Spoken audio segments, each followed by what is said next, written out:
Hi, I'm Jesse Alexander and welcome to the Great War.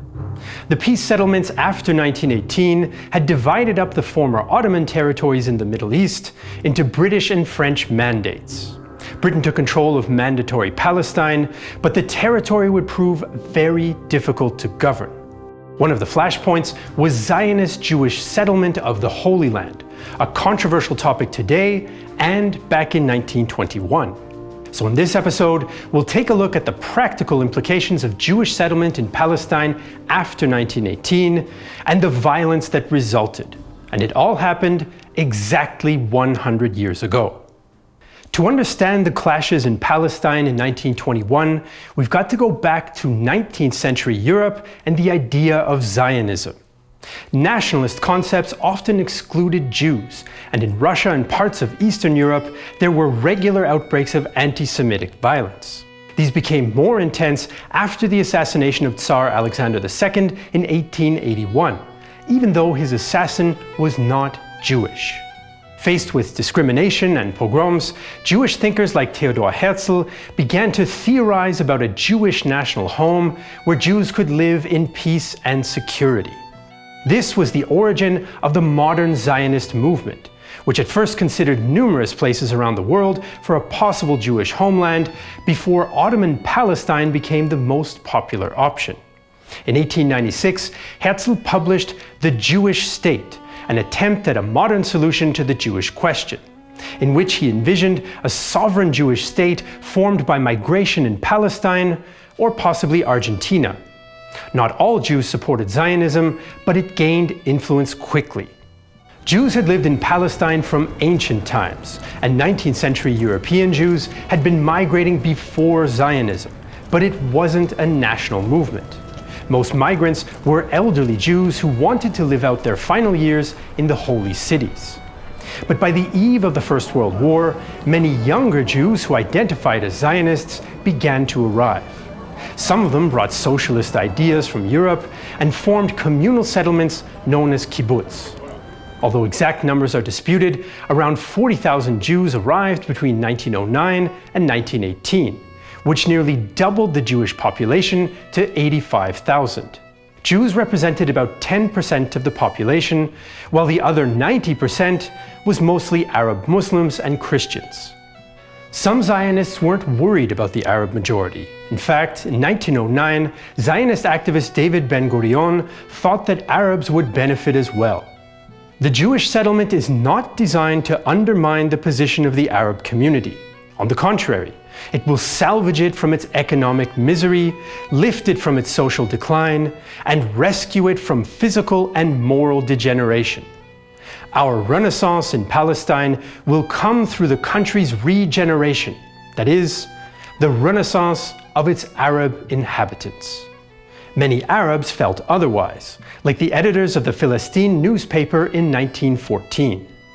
We are a nation threatened with disappearance by the Zionist tide in this Palestinian land, a nation which is threatened in its very being with expulsion from its homeland. So by 1914, 19th century European nationalism and anti-Semitism had caused some Jews to seek a new homeland in Arab-majority Palestine. The outbreak of the First World War stopped Jewish migration for a few years, but British wartime promises set the stage for more conflict. From 1914 to 1918, people in Palestine suffered from wartime shortages, and the region became a battlefield in the last 2 years of the war. It also became a focus of international politics thanks to the Balfour Declaration of November 1917. British Foreign Minister Arthur Balfour sent a one-sentence telegram to the Zionist Federation of Great Britain that would have a lasting impact. His Majesty's government view with favour the establishment in Palestine of a national home for the Jewish people, and will use their best endeavours to facilitate the achievement of this object, it being clearly understood that nothing shall be done which may prejudice the civil and religious rights of existing non-Jewish communities in Palestine, or the rights and political status enjoyed by Jews in any other country. The Zionist movement appeared to have gained Britain's support, But although some British ministers were sympathetic, the declaration was about wartime strategy. Many Britons believed Jews were influential in the United States and in revolutionary Russia, and hoped that the declaration might help the war effort against Germany. British anti-Semites also supported the declaration in the hopes it might reduce the Jewish presence in Britain. Some prominent British Jews, like Chaim Weizmann, helped bring about the declaration as well. Weizmann was an important chemist for British war production, and he convinced Balfour, Prime Minister David Lloyd George, and Winston Churchill of the Zionist cause. The British government, however, had also made other promises for Palestine. They discussed a pan-Arab state with the Hashemite dynasty and post-war League of Nations mandates with the French. The British tried to untie this Gordian knot at the Paris Peace Conference in 1919. Weizmann met with Hashemite heir Faisal, and both issued statements supporting the Balfour Declaration. Faisal had this to say: "We Arabs, especially the educated among us, look with the deepest sympathy on the Zionist movement. Our deputation here in Paris is fully acquainted with the proposals submitted yesterday by the Zionist organization to the Peace Conference, and we regard them as moderate and proper. We will do our best, insofar as we are concerned, to help them through. We will wish the Jews a most hearty welcome home." It seemed that Zionists and Arabs might both get what the British had promised them, but things changed quickly. Once the peace conference came to an end, British support for a pan-Arab state disappeared, and they took control of Palestine via the League of Nations. A US commission found that the vast majority of Palestinian Arabs opposed Zionist settlement, but the British authorities began to act on the declaration anyway. Jewish migration and settlement in Mandate Palestine resumed and expanded under the British regime. 35,000 Jews arrived between 1919 and 1923, mostly farmers from Eastern Europe. In 1920, the British reopened the old Ottoman land registry, which once again allowed land to be purchased. Jewish settlers bought large tracts of land, often helped by international organizations like the Jewish National Fund, the Palestinian Colonization Association, and the World Zionist Organization. Throughout the 1920s, Jewish financial inflows were on average 40% higher than Palestine's actual domestic product. But this land did not come cheap. In Ottoman times, local peasant farmers often didn't register the land in their own names because they were afraid of extra taxes or military service. Wealthier city residents registered the land in their name in exchange for tools or animals for the peasants. Now the landowners in Damascus or Beirut sold their holdings to Jewish settlers for exorbitant prices. Much of the land bought by settlers was sparsely populated and undesirable swamps or marshland. In September 1921, for example, settlers acquired around 72,000 square kilometers of the Yisrael Valley from the Lebanese Sursuk family for £726,000. Within months, numerous settlements were founded and the swamp was turned into fertile farmland. Other areas settled by Jews were also inhabited by Arab families, some of whom had been there for centuries. The socialist Zionists brought with them the ideology of Hebrew labor, in which only Jewish farmers could tend the land of Jewish settlements. Since hiring Arab labor constituted a forbidden hierarchical relationship, Zionists introduced a system of segregation in which Arab farmers were dispossessed and evicted. Although some received compensation, those who refused were often ejected by British forces at the request of the settlers. Even pro-Zionist Britons in the mandatory government realized that such actions would lead to conflict, like the legal official who made this observation. The settlements created a policy of economic apartheid, which was bound to strengthen the resistance of Arabs to Jewish immigration. So the British mandatory government in Palestine was in theory objective, but in practice it supported Jewish migration and passed laws which made it harder for Arabs to expand the lands that they owned. But not all British leaders were in favor of cooperating with Zionist organizations. Groups like the Zionist Commission had been working with the British since the beginning of the Mandate, while Weizmann promoted their cause in London. But they couldn't convince all British leaders to support them. Chief Administrator in Palestine, General Louis Bowles, complained to Lloyd George about Zionist activities in March 1920. My own authority, and that of every department of my administration, is claimed or impinged upon by the Zionist Commission. It is of no use saying to the Muslim and Christian elements of the population that our declaration as to the maintenance of the status quo on our entry into Jerusalem has been observed. Facts witness otherwise. On the other hand, the Zionist Commission accuses me and my officers of being anti-Zionism. The situation is intolerable. It is manifestly impossible to please partisans who officially claim nothing more than a national home, but in reality will be satisfied with nothing less than a Jewish state, and all that politically implies. Eventually, Bowles called for the Balfour Declaration to be revoked, but his military administration was replaced by a civilian one led by High Commissioner Sir Herbert Samuel in July 1920. Samuel was a British Jew and an enthusiastic Zionist. The policy of His Majesty's government that I had come here to execute is to encourage the immigration of Jews until a point shall be reached at which their interests shall be sufficiently predominant to warrant the establishment of Jewish government in Palestine. Most Arabs were dismayed with an openly Zionist British High Commissioner, but Zionist groups celebrated his arrival, and Weizmann even took credit for it. I was mainly responsible for the appointment of Sir Herbert Samuel to Palestine. Sir Herbert Samuel is our friend. At our request, he accepted that difficult position. We put him in that position. He is our Samuel. So by mid-1920, the pro-Zionist British Mandatory Government increased cooperation with Zionist groups like the Jewish Assembly of Representatives. At the same time, the British denied similar access to Arab groups like the Palestine Arab Congress. Palestinian leaders and intellectuals complained bitterly about British policy. They pointed to the lack of progress towards the promised pan-Arab state and felt that Palestine was treated differently than the other mandates because of Zionist interference. Writer Musa Kazim al-Husseini was part of a delegation that met with Colonial Minister Winston Churchill in August 1921. Since Palestine opened its doors to Jewish settlers, its trade has gradually drifted into their hands.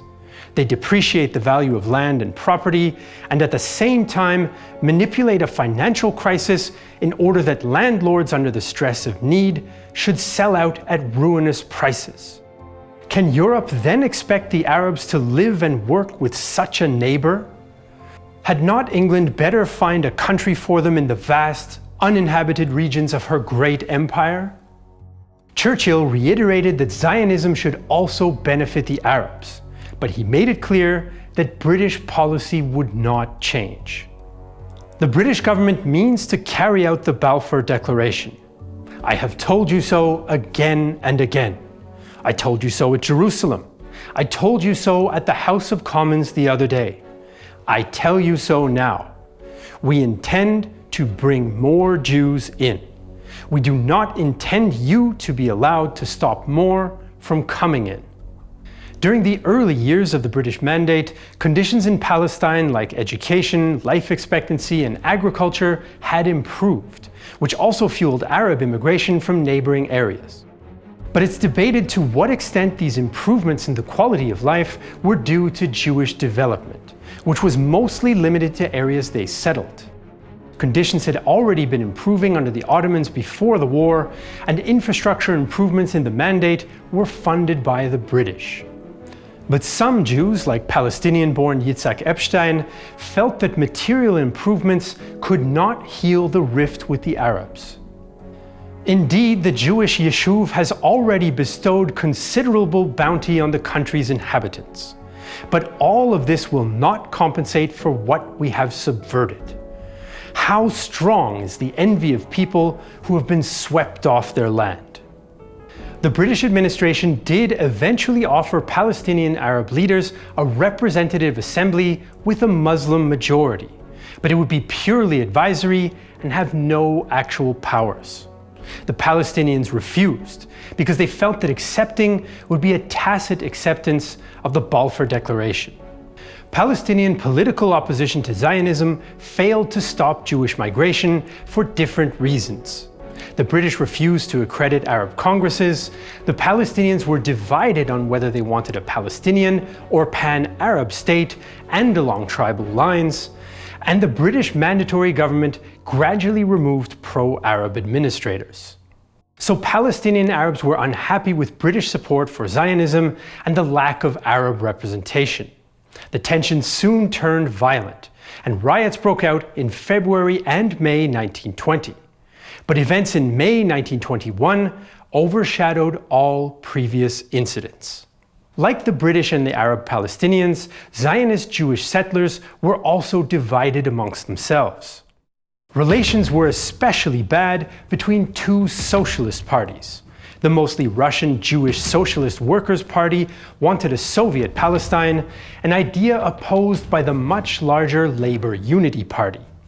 On May 1, 1921, demonstrators from the two parties collided in a mixed Arab-Jewish quarter of the town of Jaffa. Scuffles broke out around the Hassan Bek Mosque, which brought concerned Muslim Arabs into the streets as well. Not only were most of the Arabs opposed to Jewish migration, but also to the anti-religious teachings of Bolshevism, and police struggled to keep the three groups apart. A shot was fired, probably by a British officer trying to disperse the crowd, and the riot turned deadly. Groups of Arabs, including some policemen, targeted Jewish homes and families in the neighborhood, killing and looting as they went. A British officer who was on holiday and witnessed the scene reflected on the dilemma for British troops on the ground. When we found it was a question between the Jews and the Arabs, we did not think it was for us to interfere. Which were we to stop?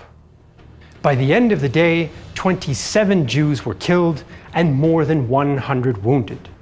On May 2nd, the violence continued, including an armed response by Jews.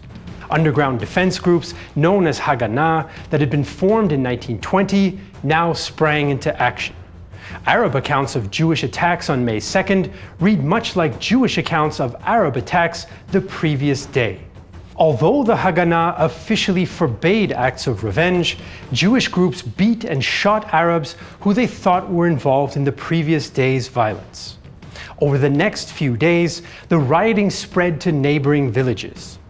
When a large group of Bedouin Arabs attacked the Jewish town of Petah Tikva, the British sent in aircraft to break up the attack. British reinforcements arrived and ended the riots within a week. By then, 47 Jews and 48 Arabs had been killed. Most of the Jews had been killed by Arabs, and most of the Arabs killed by British forces. The Jaffa riots shocked the Jewish community and British authorities and revealed just how fragile mandatory Palestine had become. On May 7th, High Commissioner Samuel ordered the first of what would become many commissions into Arab-Jewish violence. The Haycraft Commission of Inquiry lasted 10 weeks and heard 300 witnesses. The Chief Justice for Palestine's final report criticized the Arab community for their, quote, brutality and savagery. It also judged that Jews had acted in similar fashion, although, quote, they had much to revenge. Overall, Haycraft blamed the Arabs, though he did express some understanding for their motives. The primary cause of the disturbances was Arab discontent over the political and economic consequences of continued Jewish immigration, as well as a perceived pro-Jewish bias by the mandatory authorities. Jaffa was a likely flashpoint since about 1/3 of the town was Jewish, and it was the main port of entry for settlers. The report also warned and reminded British administrators that Palestinians were politically active. A small Muslim center of this sort of people are more politically minded than in a small English country town. and the discussions of politics is their chief, if not their only, intellectual occupation. Even though Haycraft blamed the Arabs for the riots, Arab leaders generally responded positively to the report because it appeared to legitimize their grievances. Zionists were mostly dismayed by the inquiry because its findings undermined their argument that Jews and Arabs could coexist peacefully. Some international Jewish newspapers, like the London Jewish Chronicle, criticized the British for holding the inquiry in the first place. Imagine the wild animals in a zoological garden springing out of their cages and killing a number of spectators, and a commission appointed to inquire into the causes of the disaster, reporting first and foremost that the animals were discontented with and hostile to the visitors who'd come to see them, as if it were not the first business of the keepers to keep, to know the habits and disposition of the animals, and to be sure that the cages were secure. The riots caused Samuel to temporarily suspend immigration and make some conciliatory gestures towards the Arabs, which appalled his fellow Zionists like David Ada. The word traitor crossed my lips. Jewish settlers feared more Arab attacks and worried that the British might abandon them, so some groups began to stockpile weapons. Back in London, Lloyd George, Churchill and Balfour met with Weizmann in July and assured him the Balfour Declaration would remain in place. When Weizmann alluded to Jewish gun running, Churchill responded, "We don't mind it, but don't speak of it." British support for Zionism in Palestine and the Jaffa riots in 1921 were signs of things to come. In 1922, Churchill wrote that the British did not intend to make Palestine, quote, as Jewish as England is English, and that Jewish migration would be limited to the, quote, economic absorptive capacity of the land. For Arabs, these vague promises were cold comfort. 1922 also saw the official start of the British Mandate in Palestine, the wording of which included the Balfour Declaration verbatim and granted Zionist organizations quasi-governmental responsibilities. British protection had helped the Zionist movement achieve a degree of international legitimacy, but Palestine was becoming unstable and violent. Haganah founder Ze'ev Jabotinsky felt that the time had come to build a metaphorical wall around the settlers. Zionist colonization can proceed and develop only under the protection of a power that is independent of the native population, behind an iron wall, which the native population cannot breach. The years to come would put that idea to the test. The roots of the Middle East conflicts in the years after the Great War is an important topic, and that's why we made today's episode. But frankly, if we only made our living with YouTube, we couldn't do it with topics like this one, which is obviously kryptonite for the YouTube algorithm. History is, in the grand scheme of YouTube's gigantic reach, not sexy enough for advertisers, and it's a bit of a footnote actually, and it's certainly not going to go viral. That's why we use crowdfunding for projects like our new series on the Franco-Prussian War called Glory and Defeat. Without your support outside of YouTube, we wouldn't exist. Another pillar of support for us is Nebula, a creator-driven streaming platform which we built together with other educational YouTubers. On Nebula, you can watch all our content ad-free and support creators more directly than on YouTube. We'd like to thank Mark Newton for his help with this episode. And as usual, you can find all our sources for the episode in the video description.